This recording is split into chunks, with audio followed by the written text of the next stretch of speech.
Mga kababayan nating seniors, kung kayo ay 60 o 65 pataas, may napakahalagang balita ako para sa inyo ngayong hapon na ito. Makinig po kayo ng mabuti dahil ang mga susunod kong sasabihin ay maaaring magbago ng inyong buhay sa mga darating na buwan. Confirmed na po ito mula sa opisyal na mga pahayag ng gobyerno. May bagong pension rate na ipapatupad para sa lahat ng senior citizens simula Pebrero hanggang Marso 2026. Hindi ito chismis, hindi ito fake news. Totoo po ito. At kailangan ninyong malaman kung magkano ang makakatanggap ninyo. Paano ninyo ito makukuha at ano ang mga dapat ninyong ihanda para hindi kayo maiwan. Maraming seniors ang hindi nakakaalam na may mga pagbabago na nangyayari sa kanilang pensyon at sa kadahilan ng iyon nalulugi sila ng libo-libong piso bawat buwan. Ayaw natin mangyari iyon sa inyo.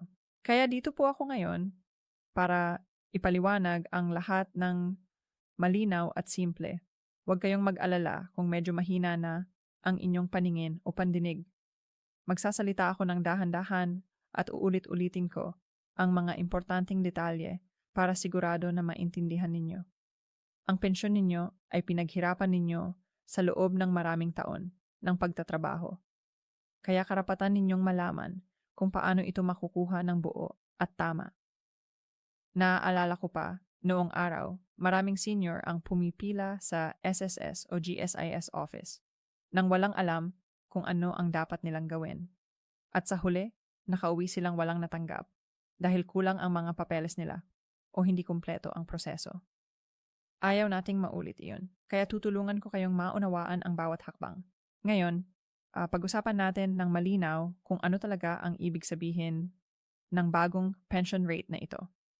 Una sa lahat, para sa mga miyembro ng Social Security System or SSS, may adjustment na mangyayari sa pension amount base sa bagong kumpi ng gobyerno.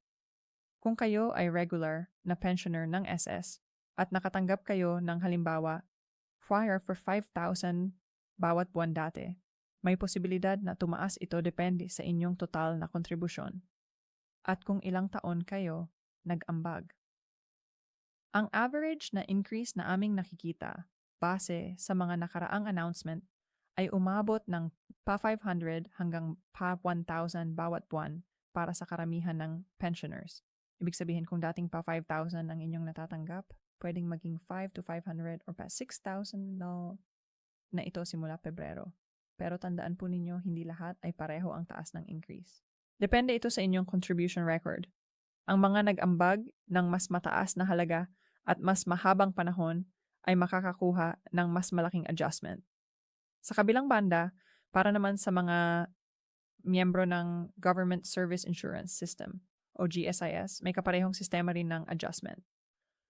Kung kayo ay retired government employee, ang inyong base pension ay kinakalkula base sa inyong average monthly salary noong kayo ay nagtatrabaho pa at kung ilang taon kayo nagserbisyo.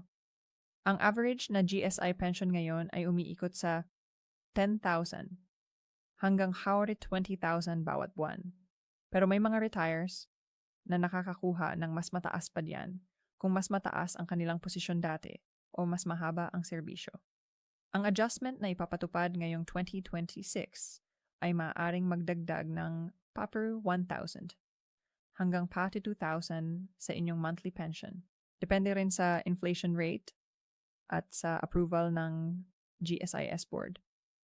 Pero heto ang mahalagang tanong na dapat ninyong itanong sa sarili ninyo. Paano ba talaga ninyo makukuha ang dagdag na ito? Hindi ito otomatiko para sa lahat. May mga hakbang na kailangan ninyong gawin para masigurado na makakatanggap kayo ng tamang halaga. Una, siguraduhing updated ang inyong record sa SSS o GSIS. Maraming seniors ang hindi nakakatanggap ng tamang pension amount dahil outdated ang kanilang contact information o hindi nila nire-report ang mga pagbabago sa kanilang sitwasyon, tulad ng change of address or change of bank account. Kailangan ninyong pumunta sa pinakamalapit na SSS o GSIS branch or kung may internet kayo at alam ninyo gumamit ng computer o cellphone, pwede rin kayong mag-update online sa kanilang website. Dalhin ninyo ang inyong valid ID, SSS o GSIS ID at ang inyong latest bank statement kung saan kayo tumatanggap ng pension. Magtanong kayo sa staff kung updated na ba ang inyong records at kung ano pa ang mga kailangan ninyong gawin para makasigurado na makakatanggap kayo ng adjustment. Huwag kayong mahiya magtanong. Trabaho nila na tulungan kayo at karapatan ninyo na malaman ang lahat ng detalye tungkol sa inyong pensyon. Sunod na usapan natin ngayon ay ang schedule ng payout. Kailan ba talaga lalabas ang bagong pension rate sa inyong account? Base sa official announcement, ang rollout ng bagong rates ay magsisimula sa 1 week ng Pebrero 2026 para sa mga SSS pensioners. Kung kayo ay tumatanggap ng inyong pension through ATM, mag-expect na makikita ninyo ang adjustment sa inyong February 5 or 6 payout. Para naman sa mga GSIS pensioners, ang schedule ay medyo iba. Usually, ang GSIS ay nagbabayad tuwing last week ng buwan. Kaya ang February pension ninyo na may adjustment ay lalabas mga February 25 to 28. Ang Marso naman ay susunod na ang regular schedule. Pero tandaan po, may mga instances na may delay dahil sa technical issues o banking holidays. Kaya huwag kayong magpanic kung hindi agad dumating sa exact date. Bigyan ninyo ng 3 to 5 banking days bago kayo pumunta sa SSS o GSIS para magtanong. Minsan kasi, ang dahilan ng delay ay sa bangko mismo, hindi sa SSS o GSIS. Kung meron kayong access sa ATM machine, i-check ninyo regularly ang inyong balance starting February 3 para makita ninyo kaagad kung pumasok na ang pera. Ngayon, usapan naman natin ang mga posibleng reductions o mga bawas na pwedeng mangyari sa inyong pensyon. Oo, narinig ninyo ng tama. May mga pagkakataon na hindi kayo makakatanggap ng buong halaga ng adjustment dahil may certain deductions. Una, kung meron kayong existing loan sa SSS o GSIS na hindi pa nababayaran, otomatiko silang magbabawas sa inyong monthly pension para mabayaran ang utang. Halimbawa, kung may balance kayo ng 50,000 house na salary loan sa SSS at ang monthly amortization ay pa 1,500. Ibabawas nila yan sa inyong pension bago ibigay sa inyo. Kaya kung ang bagong pension ninyo ay pa 6,000, ang makakatanggap ninyo ay free 500 lang dahil sa loan deduction. Pangalawa, may tax implications din ang pension lalo na para sa mga GSIS pensioners na may mataas na pension amount. Kung ang total annual pension ninyo ay lumalagpas sa tax-exempt threshold na $250,000 sa isang taon, which is equivalent to around $20.33 per month. May withholding tax na sila. Usually, ang rate ay 5% to 10% depende sa bracket ninyo. Pero para sa karamihan ng SSS pensioners, exempt kayo sa tax dahil ang average pension ay mababa pa sa threshold. Pangatlo, kung kayo ay may dependent na hindi na qualified. Halimbawa, ang inyong anak na nakadepende sa pension ninyo ay nag-21 years old na o nag-graduate na ng kolehiyo. Dapat ninyong i-report ito sa SSS o GSIS para hindi kayo ma-overcharge o ma-undercharge. Kapag hindi ninyo nire-report at nalaman ng SSS o GSIS sa audit nila, pwede nilang i-demand ang bayad-balik ng excess pension na naibigay sa inyo at ibabawas nila iyon sa future pensions ninyo. Kaya importante na honest at updated kayo palagi. May mga hidden benefits din na hindi alam ng karamihan ng seniors at dito ko kayo gustong tulungan. Una, may tinatawag na 13th month pension para sa SSS at GSIS pensioners. Ito man ay isang additional month's worth of pension na ibibigay sa inyo tuwing December. Kung ang regular monthly pension ninyo ay haper 6,000, makakakuha kayo ng additional $6,000 sa December as 13th month. Pero ang hindi alam ng marami ay may mga special cases kung saan pwede kayong makakakuha ng prorated 13th month pension. Kahit hindi pa December, halimbawa kung retired kayo sa middle of the year, may prorated computation pa rin. Pangalawa, may additional allowances para sa seniors na disabled or bedridden. Kung kayo ay may disability or chronic illness na nakakaapekto sa inyong mobility, pwede kayong mag-apply ng additional allowance sa SSS o GSIS. Kailangan lang ninyong magpresenta ng medical certificate mula sa licensed physician na nagpapatunay sa inyong kondisyon. Ang allowance na ito ay umabot ng PH 500 hanggang pa siya 1,000 additional per month, depende sa severity ng disability. Pangatlo, huwag ninyong kalimutan ang senior citizen discount at benefits na ibinibigay ng government sa lahat ng 60 years old and above. Ito ay separate pa sa inyong SSS o GSIS pension. Kayo ay entitled sa 20% discount sa mga restaurant, grocery, medicine, at iba pang establishments, pati na rin sa priority lane sa bangko, hospital at government offices.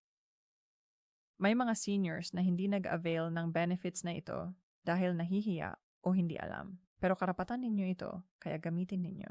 Para sa mga strategies on how to maximize your retirement income, makinig kayo ng mabuti dito. Una, kung kayo ay may kasamang spouse na senior din at may pension din, i-coordinate ninyo ang inyong withdrawal schedule para hindi kayo maubusan ng cash sa middle of the month. Halimbawa, kung ang pension ng asawa ninyo ay lumalabas tuwing 5th ng buwan at ang sa inyo naman ay 15th, magkakaroon kayo ng steady cash flow throughout the month. Pangalawa, kung pwedeng mag-open kayo ng separate savings account, kung saan ilalagay ninyo ang portion ng pension ninyo na hindi ninyo gagamitin agad.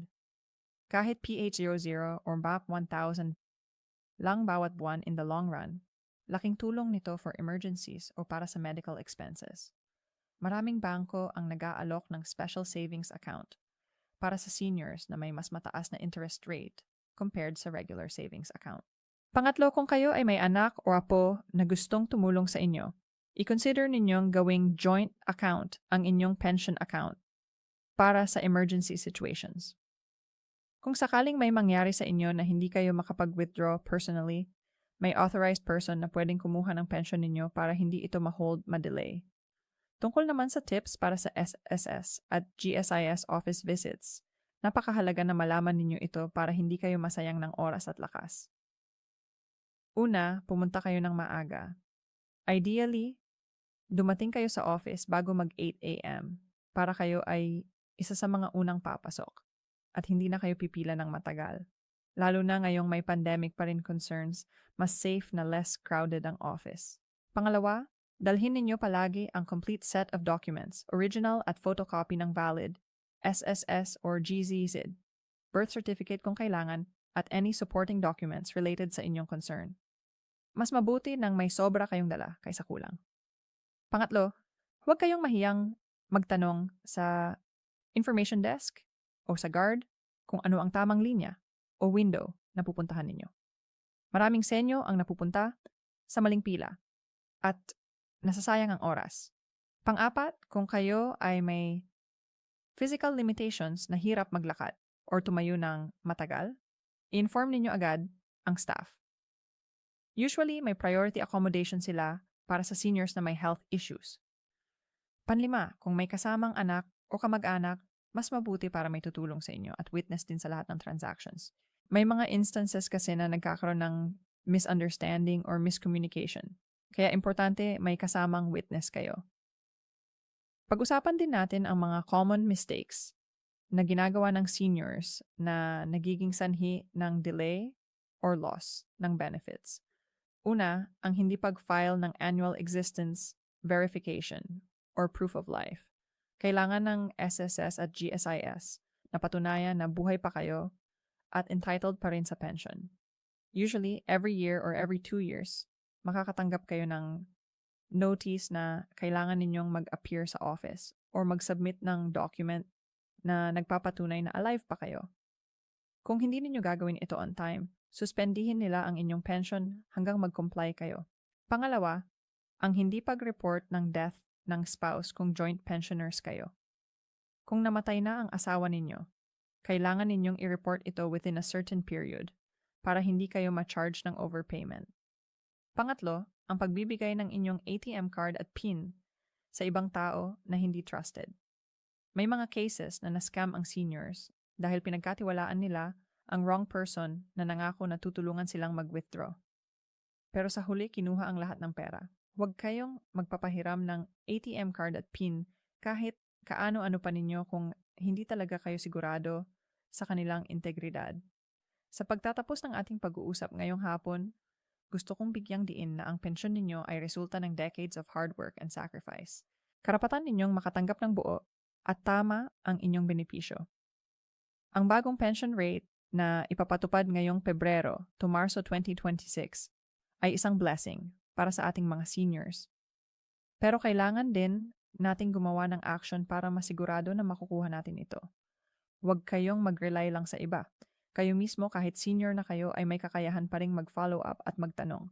Magtanong kayo. Mag-verify kayo at huwag kayong mahiyang humingi ng tulong sa mga naka-assign na staff sa SSS o GSIs. Ito ang inyong pera, inyong karapatan at inyong kinabukasan. Sa mga anak naman na nanonood nito para sa inyong mga magulang, please tulungan ninyo sila na maging updated sa lahat ng changes at mag-accompany sa kanila sa pag-process ng requirements. Huwag ninyong pabayaan ang inyong mga magulang dahil they deserve our care and support sa final stage ng kanilang buhay.